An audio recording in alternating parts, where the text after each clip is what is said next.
We'll go ahead and wait just another minute for folks that are piling in, and then we'll go ahead and get started because we want to make sure we're able to use this full 50 minutes.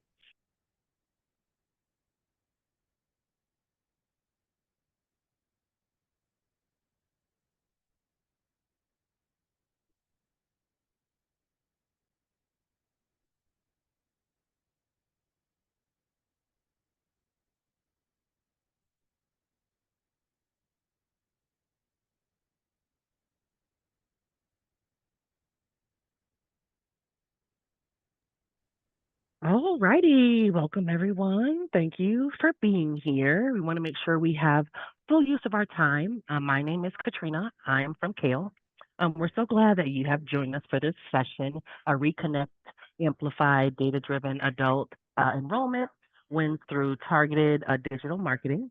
Before we get started, I'd like to share a couple quick housekeeping tips.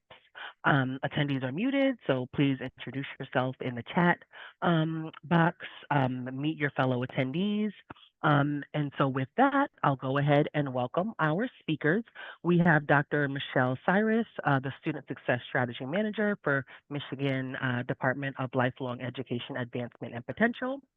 Jeremy Hengens, who is the Executive Director for Michigan Center for Adult College Success, and Andy Carlson, who is the VP for Strategic Partnerships for College App. Welcome and thank you guys for being here. Thank you. Thanks for hosting us. We're excited to share. So I think Michelle's going to be kicking us off today. So I am. So are we uploading the slides? Jeremy, you want to share those slides again? Slides. Oh, yeah.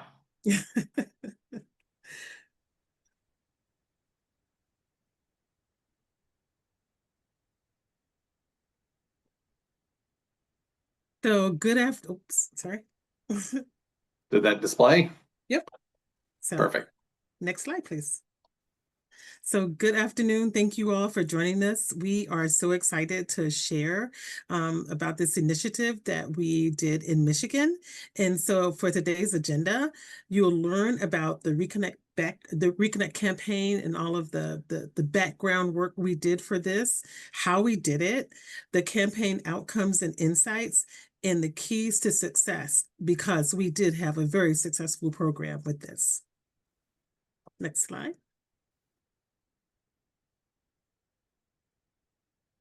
So just to kind of give you a little bit of the backstory for Reconnect, and tell you overall, we in the state of Michigan have a Reconnect program right now for individuals 25 and up that was implemented in 2021 by our governor. It originally started with Futures for Frontliners, and for those individuals that worked on the front line during COVID, between April and June of 2020, were able to attend the closest community college, to them. And they had up until December 31st, 2020. That program sunsetted, and then Reconnect 25 is what we call it, was implemented for adults ages 25 to 64 that didn't have an associate's degree or a bachelor's, was a Michigan resident, and they had to complete, had their high school diploma and GED, and had to complete a FAFSA. And so fast forward that a little bit, in October 2023, we were given an appropriation of $70 million to lower the age from 25 to 21. So 21 to 24-year-olds were able to use that program and take advantage of getting an associate's degree, getting stackable certificates, and or using it for apprenticeship programs at their closest community college. And so in doing this expansion, is what we called it, Reconnect Expansion, we were able to hire 3 navigators to support our team for this particular population, because we identified about 350,000 people that were eligible for to utilize the Michigan Reconnect Scholarship. The thing about this is it was an extremely fast-paced campaign. We had 6 months to get this up, not to get this up and running, but to complete it. So we had a matter of weeks, literally, to get this up and running, this particular initiative here. And what we did is, in that time frame, we to be inclusive in targeting individuals, we created a Spanish language landing page for individuals to check out. We also created an interest form because some people just weren't ready, as we can say, to push the button to complete the Michigan Reconnect application. So what we did is we tried to make it as convenient as possible for those individuals while they were thinking about the next steps in their academic career. Also, with the expansion, what was really exciting is we rolled out $45 million in grant opportunities to community colleges. And those grant opportunities were in the form of Quick Start grants, college success grants, barrier removal grants that were directly to students to shore up some of the barriers that they were dealing with the college going process, because Reconnect only covers their tuition, mandatory fees, and contact hours. So knowing that there's more to enrolling and attending college than having those three things covered. So we rolled out those barrier removal direct to student grant opportunities. We also had barrier removal grants for growing institutional capacity, because when you're taking on an influx of more enrolled students, there is a strain on the infrastructure at the institution and also for capacity. And we wanted to make sure they had that capacity building opportunity. And then we had Reconnect Community Action Grants. And so as you can see, we didn't just cover, tuition, mandatory fees, and contact hours just for the students. We were also supporting the community colleges. With this expansion, students had until the summer 2025 to enroll into the community college of their choice that was closest to them. We will talk about this later, how we did in district and out of district. One of my colleagues will have that conversation. And so with that, the cool thing about Reconnect that we try to really elevate, if individuals have had an issue prior to attending college where things just didn't work out, and for some reason they might not be able to get, any student loans or whatnot, loans might be in default, you can still utilize Michigan Reconnect. So this is just like a win-win for Michiganders. And if they have SAP issues, they can still use Michigan Reconnect while they're having SAP challenges. So I kind of wanted to give you like a fast-paced, well-rounded look at what Michigan Reconnect for our expansion looked like.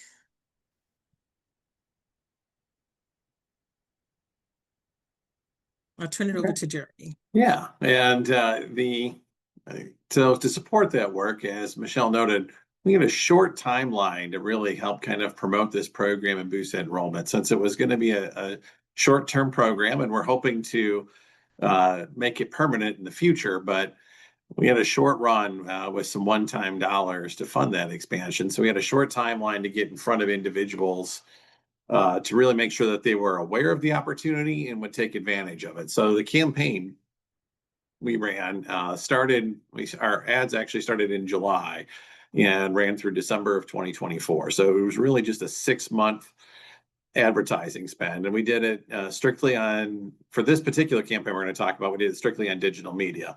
The folks over at MyLeap, Michelle and her team, did a few other things out in the communities to raise awareness and other activities to help kind of promote this opportunity. But our campaign focused specifically on the digital marketing.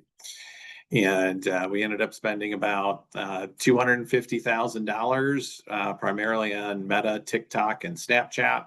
So for those not familiar, Meta is both Facebook and Instagram. I'll just, probably doesn't shock a lot of folks on the call, but Instagram was a little bit more popular than Facebook for the 21 to 24-year-old crowd. So, but when you look through the slides later, we kind of have them lumped together under the Meta umbrella.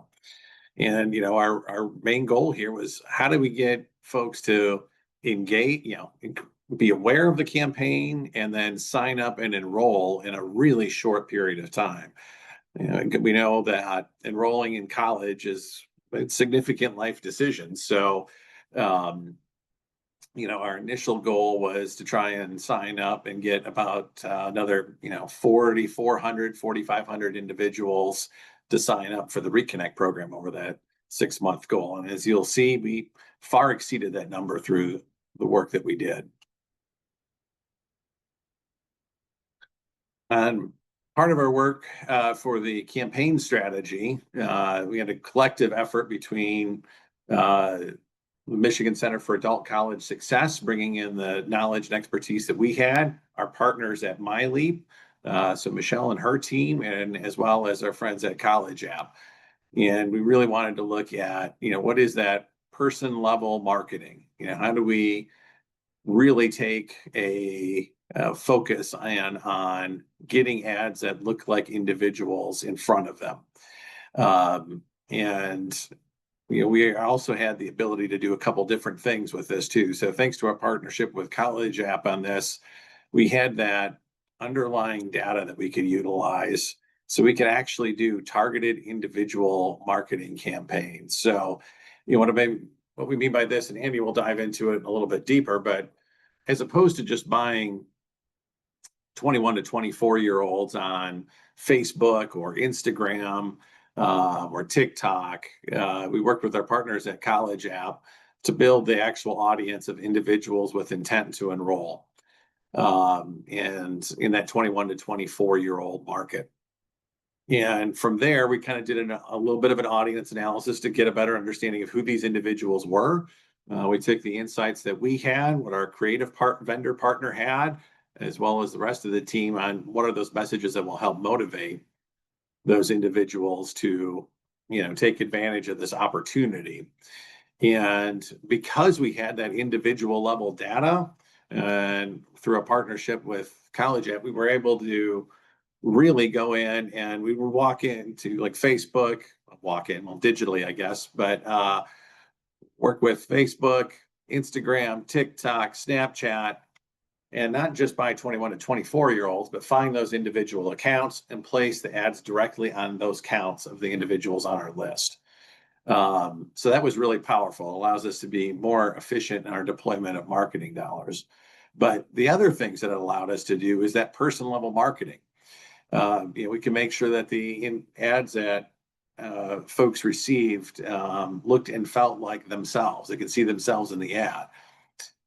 Michelle noted in district, out of district. One of the key components to Reconnect is if you live in a community college district, it's tuition free. If you don't live in a community college district, and we have some deserts in the state of Michigan, it would pay most of your tuition. I may not cover all of it though. And so we were actually able to develop messages for those living in community college districts with free tuition and put those on their social sites to see. For those that didn't live in a district, they got the out of district marketing that talked about significantly reduced tuition or most of your tuition paid. This really let us help tailor the message. And that, as we walk through the data slides a little bit later on, you'll see that was really important. And I would also note, I think one of the big things that we did, we'll talk more about it, that I think made this campaign successful, was a really collaborative approach. So we would connect in the beginning weekly to refine the audience, the messaging, the creative that was deployed, those ads that we put out there. And then we got reports weekly when we meet every other week to look at campaign performance, see how things were operating. If ads weren't performing, taking a look at what we might need to do to tweak a particular ad or two, see how platform balance was, if we needed to tweak how much we were putting into TikTok versus Snapchat versus Meta. And that allowed us to make, essentially some real-time adjustments in this tight time frame over 6 months.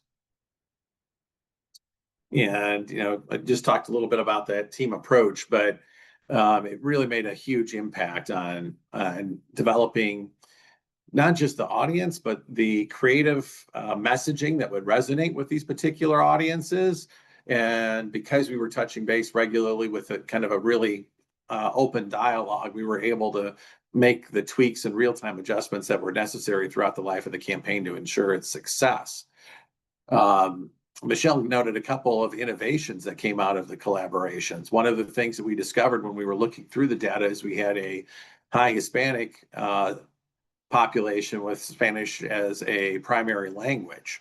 And those conversations evolved into developing that Spanish landing page and application opportunity that Michelle referenced for the Reconnect program. One of the other optimizations that came through the conversation was that interest form that Michelle referenced. Is we're looking again, signing up for college is a notable life decision. So some folks may just want more information as being posed to just pushed right to an application website. And then, as you know, Michelle covered a number of the supports that the My Lead team had, but I think these are really critical, especially when you're looking at not just who signed up for the Reconnect program, but who ultimately enrolled. That's where the My Lead team and Michelle's crew with the navigators and the follow-up assistance of the applicants and those that submitted interest forms was critical to make sure those that raised their hand and said, yes, I'm interested in returning to college, actually got the assistance they needed to get enrolled. From there, Andy, I'll turn it over to you here to talk a little bit more about the database and how that works for us formatting the audience that we came up with. Certainly. Thank you, Jeremy. And it's great to be here, everyone. Looking forward to catching a flight to Memphis here in a couple hours and joining the conference in person. But to talk a little bit in more detail about College App, the adult prospect pipeline, and how we do what we do and how we worked with our partners in Michigan on this campaign. We have access to a robust database of person-appended data that is culled from over 600 different publicly and commercially available data sets that are all appended at the person level. So for a lot of individuals in the state of Michigan, we know a lot about them. Age, gender, race, ethnicity, current education attainment, lots and lots of pieces of information.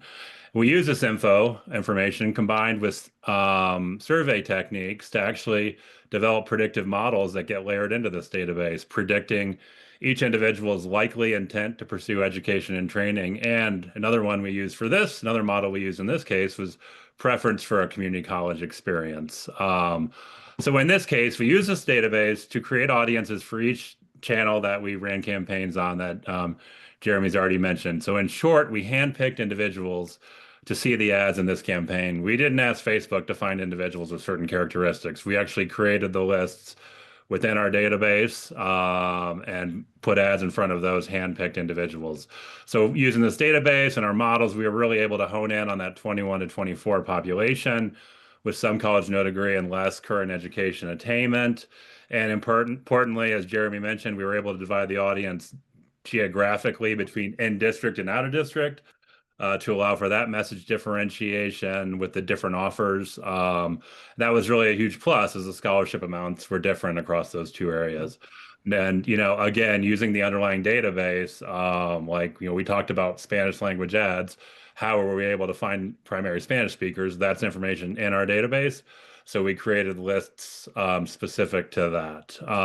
So this really wasn't one campaign. It was 32 different campaigns, 32 different audiences that got tailored messages running across the state of Michigan. And I already talked about this, but this was also our first time where we actually, because it was 21 to 24, we rolled the dice and ran our first campaigns on TikTok and Snapchat and got really good results. And Jeremy, down there in a few slides from now, will dive in deeper on that. Getting a little more into the weeds on why this campaign was so effective. Intent is really key. Our intent models are based on surveys that we've conducted state by state across the country. The first question of that survey, do you intend to enroll in any education or in the training in the next 2 years? Only 25% of respondents say yes. So 3/4 of people say no. So kind of in short, using our models, we were able to hone in on the 1 in 4 that is likely to actually be interested in the offer. And so kind of speaking in marketing terms and digital marketing, like metrics and KPIs, we don't care about reach. We don't care the total number of people that see an ad. That's kind of a meaningless metric for us. What we care about is honing in on the 25% that are likely to be interested and driving the frequency up. So we want to have individuals see the ad more often. By starting with an audience of only those with intent, we're able to cost effectively increase the number of times a person saw the ad over time, over the 6-month duration. And doing this really acknowledges the busy lives of adult learners. They're not going to rush into this decision. It's not like we're selling shoes to them on Instagram. It's going to take seeing an ad multiple times probably before they're ready to pull the trigger and make that decision. Using the person level data as well means that we didn't need to worry about the everyday increasing issue of bots on the internet. We're starting with person level data. We've handpicked these individuals that are going to see the ads, and our ads only went to those individuals. So there weren't any need to worry about bots clogging up the funnel for Michelle and her team as she was dealing with folks raising their hands and saying they were interested.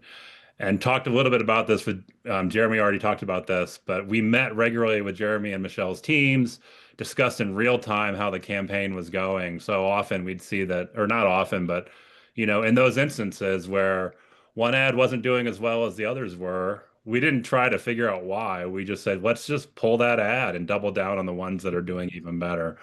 And that's just kind of like in real time, we were closely monitoring this. And as Jeremy said, we started out meeting once a week. And then the longest we went between meetings once the campaign was up was every 2 weeks. Jeremy, I think I'm turning it back to you. Yes, indeed. So I'll note that as Andy mentioned, that no bots was not something we thought about when we first started this campaign. We were just focused on getting in front of folks that would resonate. But in conversations we've had with others, when you're starting with good data and a list of real individuals and marketing just to them, it makes a big difference. We've done some other campaigns and smaller flights where we can verify that every person that ended up signing up as a result of that campaign or reaching out was actually a real human, which is notable these days, given how much noise there is out in the system and how many bots and folks are trying to take advantage of the financial aid opportunities that are out there for fraud and other nefarious purposes. Anyway, side note on that, let's dive into the creative and messaging a little bit. So as I mentioned before, our creative focused on ads individuals could see themselves in. So if you were a Hispanic female, you got ads that had Hispanic females in it. If you were a Black male, you got an ad that had Black males in it. So you could actually see yourselves in that ad.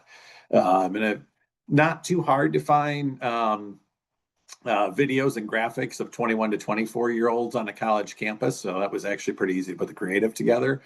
We're doing some work on currently on our Reconnect 25 program. And similarly, we're trying to make sure that individuals can see themselves in that ad because, I'll take myself as an example as a 45-year, older than that, but 45 to 50-year-old white male and ad with an 18-year-old male, and it is not going to speak to me as this is a place I ought to be. So it's really key that individuals can see themselves in that messaging. And by having that, list of individuals and that data on the individuals, we can make sure that they're getting ads where they can see themselves in. One of the other key things is that we know one of the number one barriers to attending college is cost. On the bright side, this campaign is specifically focused at targeting that cost. And then we also wanted to make sure that we could speak to some of the motivations of the individuals based on what we know of kind of the personas and the research and the data that we had. So you can see a copy of one of the ads on the right. Showing up on your screen is another kind of screen grab of the ad, one of the ads we ran. And fingers crossed, this worked 20 minutes ago or so. In theory, we'll play one of these ads here for you. Michigan Reconnect works for me. Thanks to the Reconnect scholarship paying most of my tuition, I can reimagine my future, pursue my dreams, and graduate with a degree. Isn't it time to reconnect to your future? So that gives you a little preview of one of the ads. It's nothing, super crazy or rocket science, but making sure that folks could see themselves in the ad and a message that resonate. That's the out of district ad. So it's get most of your tuition paid. And so it just kind of gives you a flavor for the type of things that we ran. But as Andy noted, essentially, every time we did a campaign refresh with new creative, we essentially had 32 sets of creative. Or 32 pieces of creative, so we could get to that individualized level for the different audience segments that we broke out. So how'd it go? Our campaign performance, we had 319,000 individuals roughly targeted in this. Actually, Michelle, were you going to cover this one or did I just kind of jump the gun? That's okay. Feel free. I'll take the next one. All right, I'll hand it back to you. We had 319,000 individuals on the target audience. And at the end of that 6-month campaign, this is one of the really neat things, again, about having that list of individuals that you're placing the ads on. We can then take that list, go back and compare it to who actually signed up so we can see the true impact of that. And then we can take that list to who actually enrolled and get that number of enrollment. So we know the direct impact of this campaign. You know, how many people actually who saw the ads actually ended up signing up? How many people who saw the ads actually enrolled in college?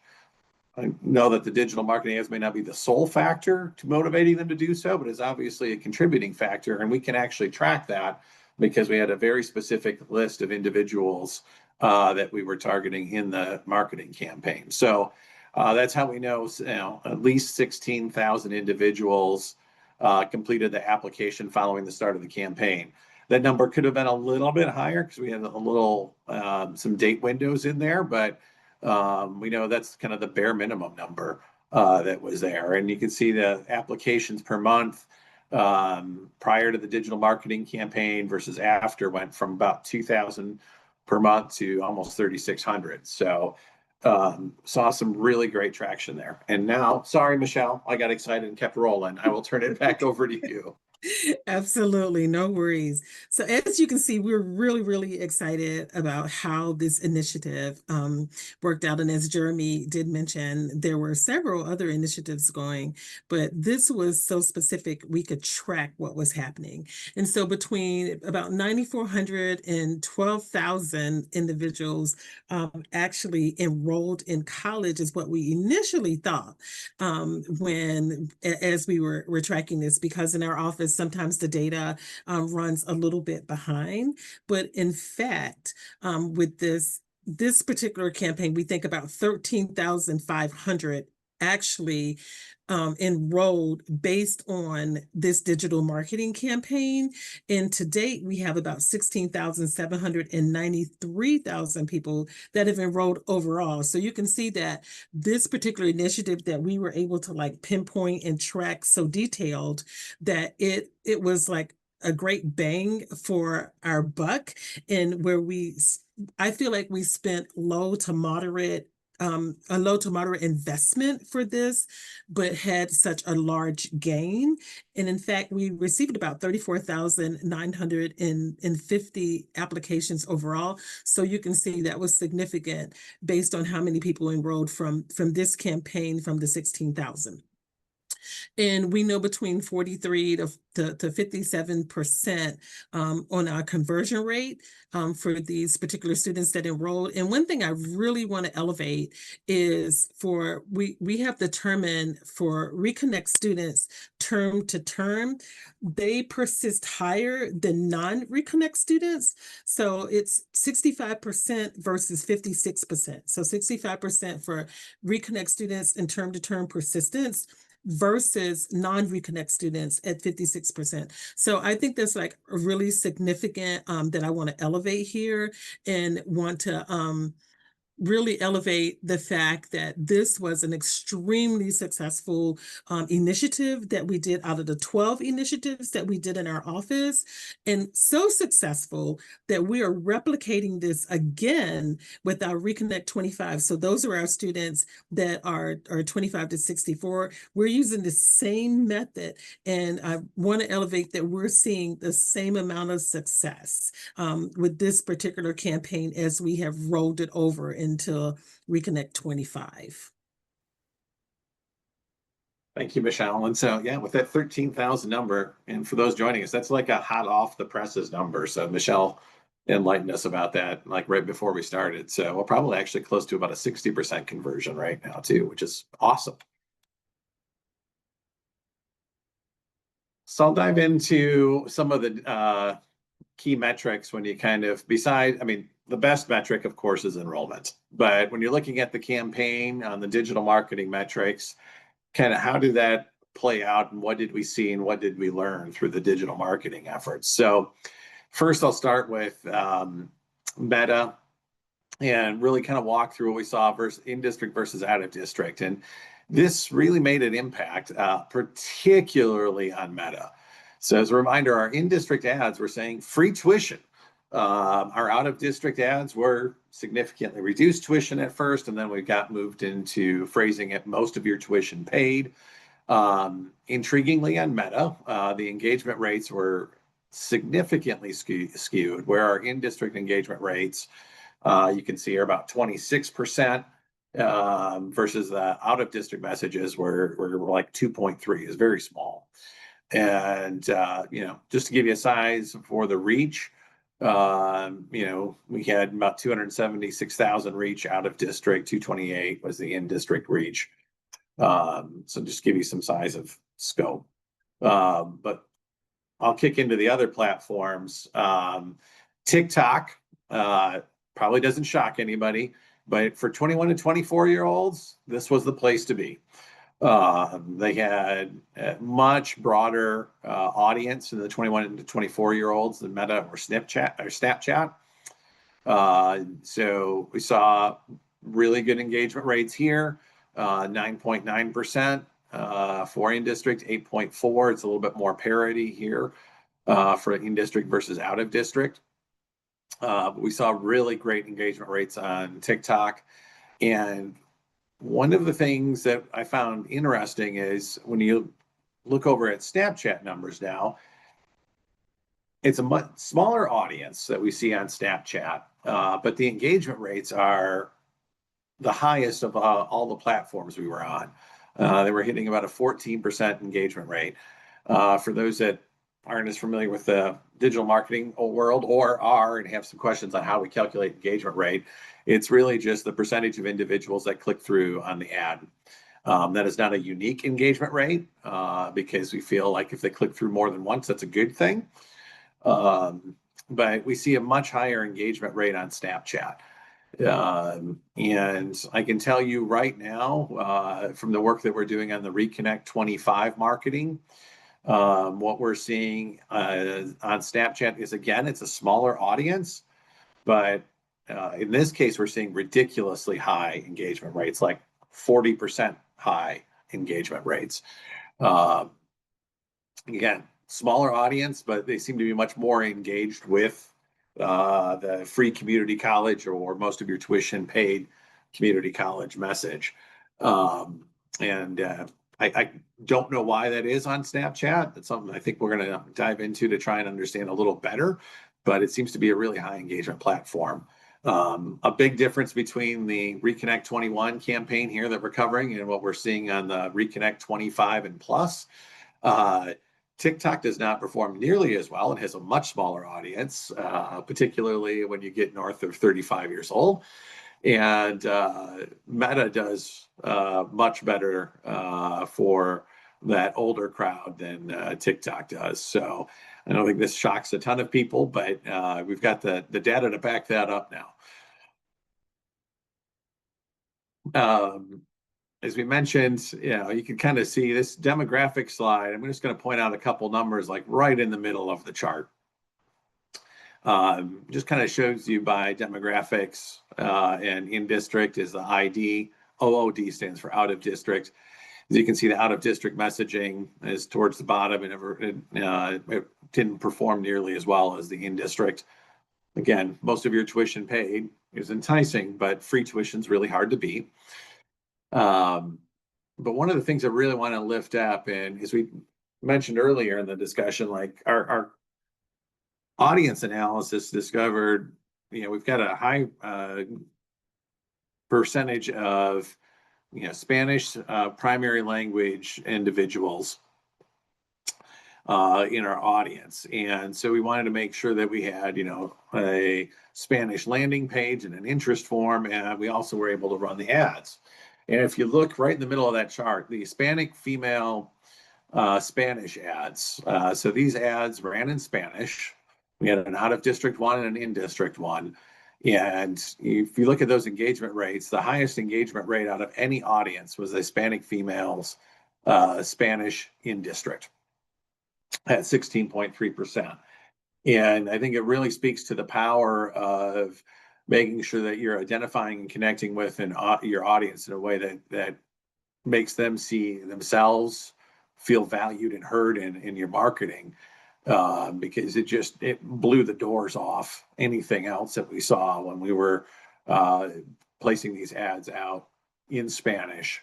And then the out of district ads, for the Spanish out of district ads, was 9.4%, which actually beat a number of in district ads, including the English version of the Hispanic female ad. So you can see it really makes an impact when you can connect with folks where they are and make them see value in what you're offering, allowing them to see themselves in the marketing material. This just, again, kind of highlights some differences on the Spanish ads versus the English ads. I mean, when you take a look at it, I mean, those engagement rates were phenomenal.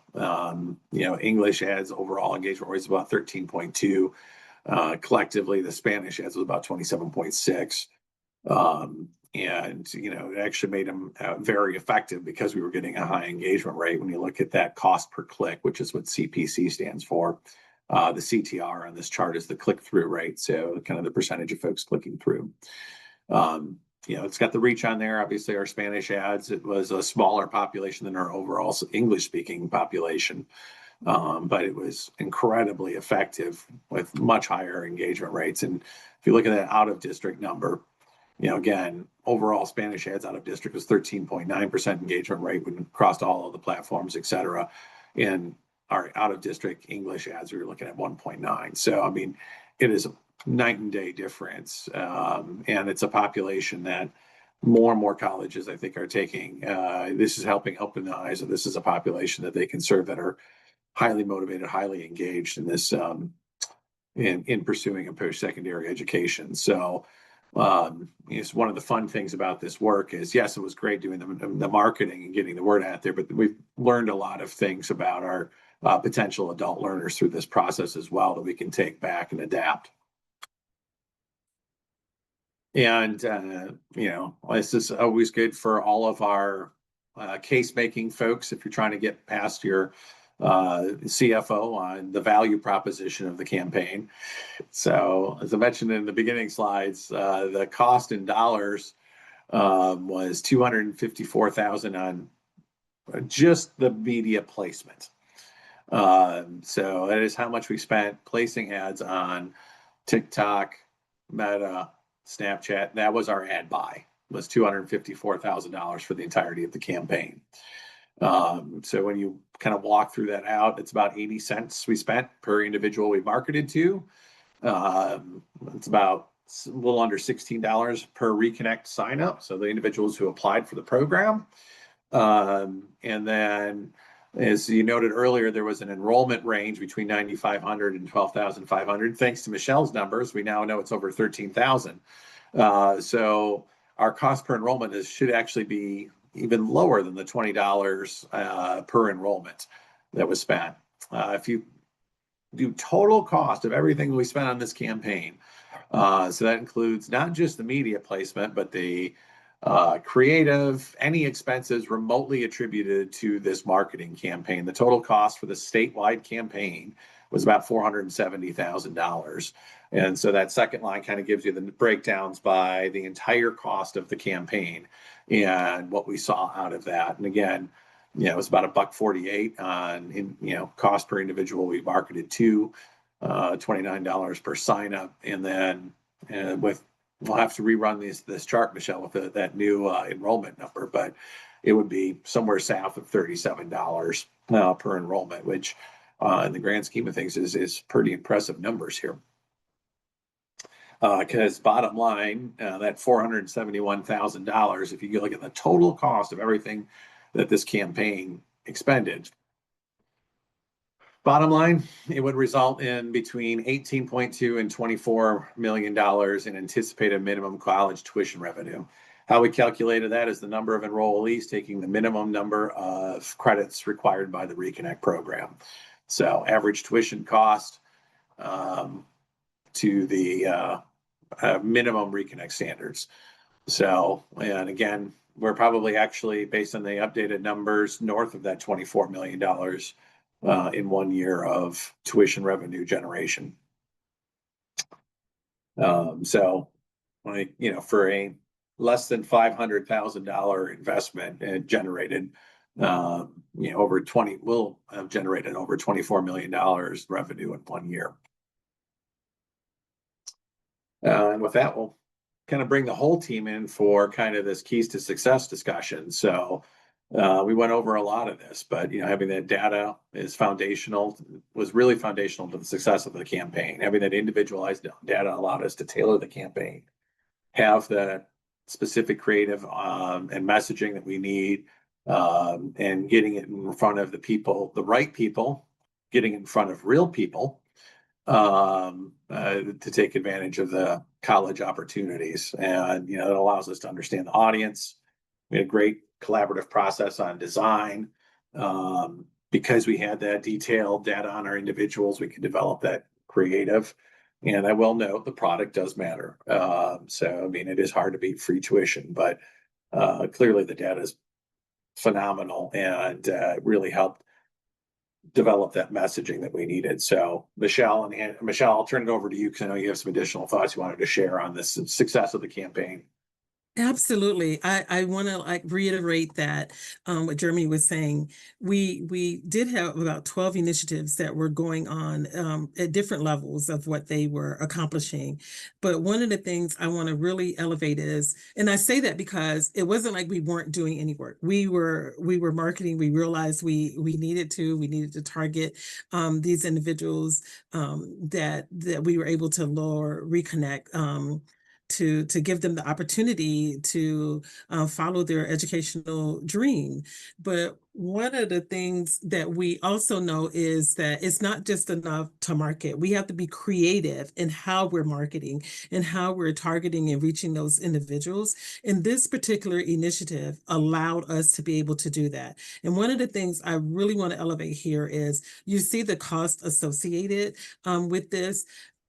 I truly believe that this is a program that can be replicated throughout the country for individuals that are seeking to find those enrollees, especially when you think about the 43 million, some college, no degree individuals that are across the country. In Michigan, we have about 3 million that we're targeting and going after. One of the reasons why we want to move this to our Reconnect 25 in building out this same initiative. And we have the numbers that have come in so far from this campaign that we've been doing for about, I think, Jeremy, maybe 7 months now, maybe 8 months. And the numbers are looking phenomenal, just as these numbers are here. So if you want to replicate this program across the state, we would love for you to reach out to us, reach out to Andy, Jeremy, myself, Andy with the College App team, and Jeremy to really talk about more in depth about how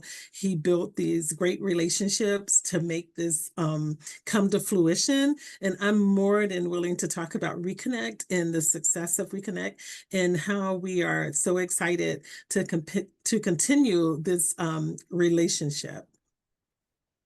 Yeah, and kind of building on that, the other opportunity we'll be launching end of this year, beginning of next year, is a partnership with our folks over at the Michigan Workforce Development Board on apprenticeship marketing too. So we're excited to see how we can take the same kind of approach in a slightly different track. So it's exciting stuff. Andy, was there anything you wanted to add to this slide, or while we're on the keys to success?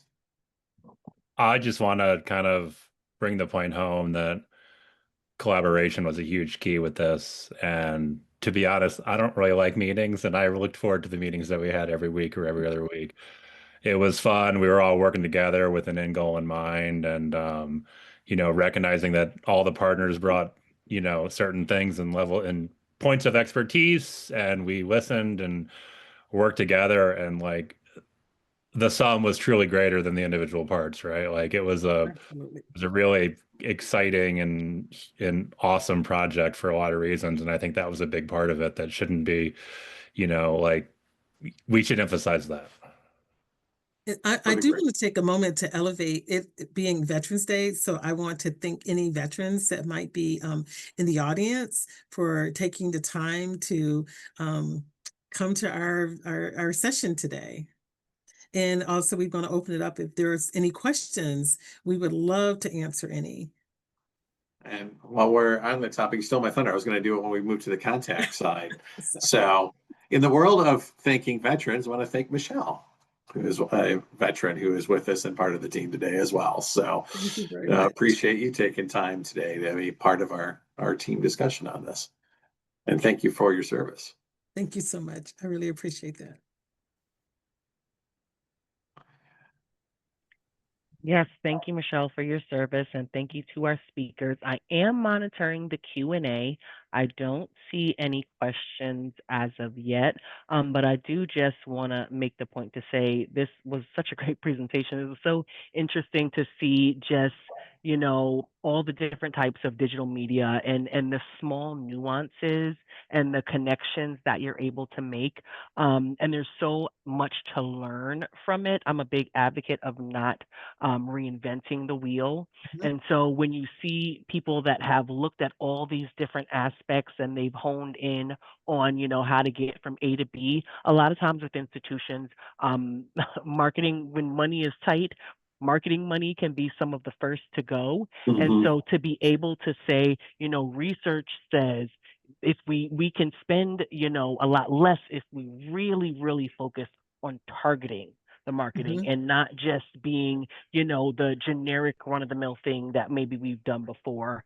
I think that is so important, and to have that kind of specific data, for other institutions, it really allows them to kind of, again, not have to invent that wheel to say, okay, if we know we're targeting this specific population, this is how, we know to make the perfect ad to go best and to best catch their attention. And so for them for you guys to say, reach out to us, we love talking about this. If you are trying to do something, if you're struggling with this or that, reach out and we can tell you some of the things that we did. I mean, it's such a really great resource because again, we're all encountering the same things.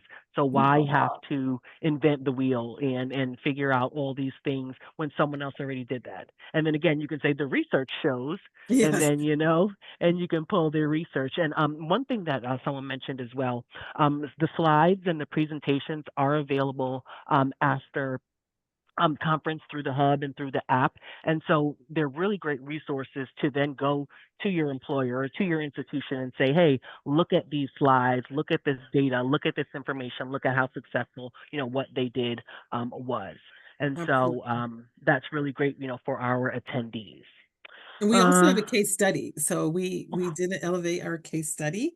So we can certainly share that with individuals if they're interested for the reading pleasure.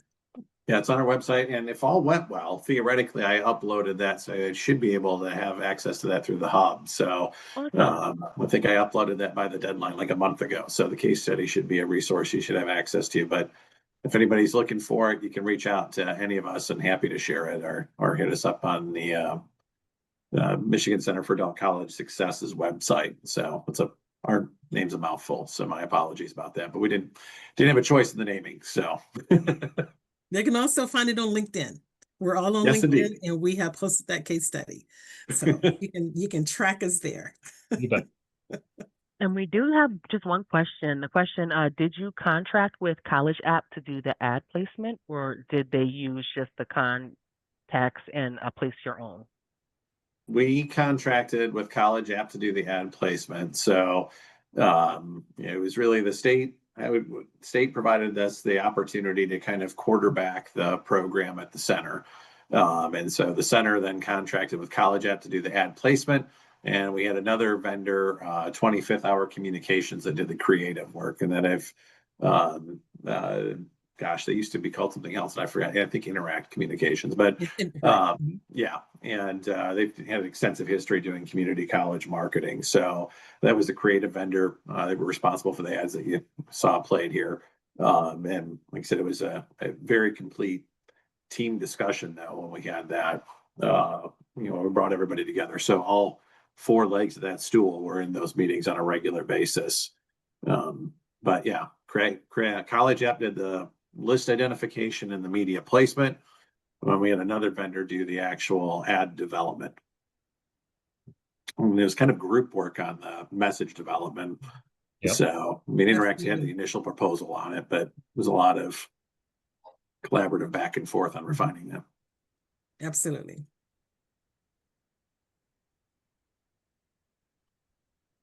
Awesome. Well, I know we're pushing right on the edge of time. I want to thank you to all of our attendees. Thank you very much to our speakers. We really appreciate your time and your hard work on this presentation. For our attendees, please make sure you complete the evaluation that's attached to this session. That helps us for future conferences and sessions that we have. And again, thank you to our speakers. We really appreciate this information. And just to reiterate what I said earlier, these slides and some of this information is available through that hub and through the app afterwards. Great. All right. Thank you. Thanks, everyone. Enjoy the rest of the conference. Absolutely. Bye-bye.